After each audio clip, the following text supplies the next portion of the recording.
Des réactions, il fallait s'y attendre après le passage du chef de l'État à l'hémicycle des Nations Unies, de l'opposition à la majorité présidentielle en passant par la société civile. Les avis divergent sur certains sujets évoqués par Joseph Kabila, tels que le retrait de la MONUSCO, dont le bilan reste largement mitigé au plan opérationnel, en croire Joseph Kabila. Autre sujet qui ne fait pas l'unanimité de la classe politique congolaise, c'est l'ingérence dans les affaires intérieures de la RDC, surtout en cette période électorale.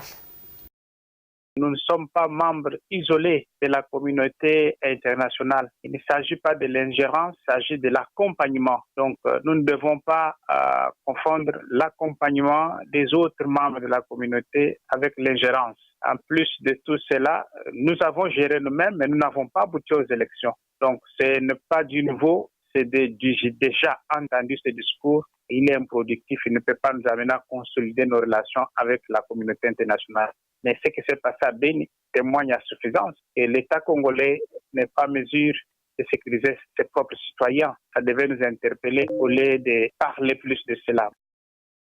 Le président de la République a rappelé aux partenaires des Nations Unies que le Congo n'avait pas besoin d'ingérence, autant que le Congo ne s'est jamais ingéré dans les affaires internes des autres États. Et que le respect entre États au niveau des Nations Unies doit être respecté. Et le chef de l'État a aussi rappelé toute la classe politique ainsi que la population congolaise des efforts qui sont fournis au niveau de l'Est pour rétablir dans cette partie de la République la paix et la sécurité. Et qu'il a, par la même occasion, compati avec nos compatriotes qui ont été récemment victimes des affres atroces de nos ennemis de la République, et que cela ne pourrait en aucun cas anéantir nos efforts de rétablir la paix dans cette partie de la République.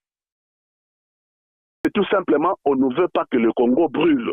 Et lui considère que c'est de l'ingérence. Mais attendez, nous avons notre budget national ici. Dans notre budget national, quel est l'apport de l'extérieur? C'est à peu près 30 à 40% de l'apport extérieur. Pourquoi lorsque nous tendons la main et qu'on nous aide, on ne parle pas de l'ingérence? Lorsqu'on nous rappelle au bon sens de dire qu'il faut des élections, et pour qu'il y ait de bonnes élections, il faut un bon fichier électoral, il ne faut pas mettre la machine à voter, on parle de l'ingérence. Non, Kabila ne sait pas ce qu'il veut. La nouvelle touche, c'est celle... Ça aurait été quoi? C'est celle qui consistait à dire à la tribune des Nations Unies, oui, la RDC, nous avons échoué pour organiser les élections en République démocratique du Congo. Nous sommes en difficulté en matière d'argent et que nous ne sommes pas en mesure de respecter les calendriers tels que la CENI l'avait publié. C'est ça le réalisme politique quelque part. Mais lorsqu'on est là pour dire c'est irrévocable, c'est irréversible, entre-temps dans les coulisses, vous savez que les financements des élections posent problème, la question de la machine à voter pose problème, la question de la décrispation politique pose problème. De quelles élections voulons-nous aller? Or, les élections doivent avoir un caractère apaisé. Apaisé. Et l'apaisement veut dire qu'il faut qu'il y ait un consensus. Les ministres des Finances versent à la CENI plus ou moins 20 millions de dollars.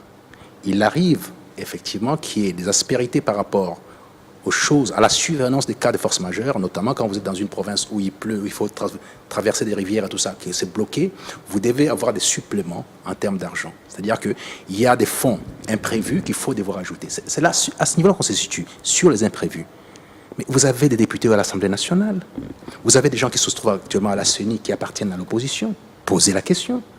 Ne venez pas nous raconter des choses qui sont du ressort de ceux qui discutent dans les bars.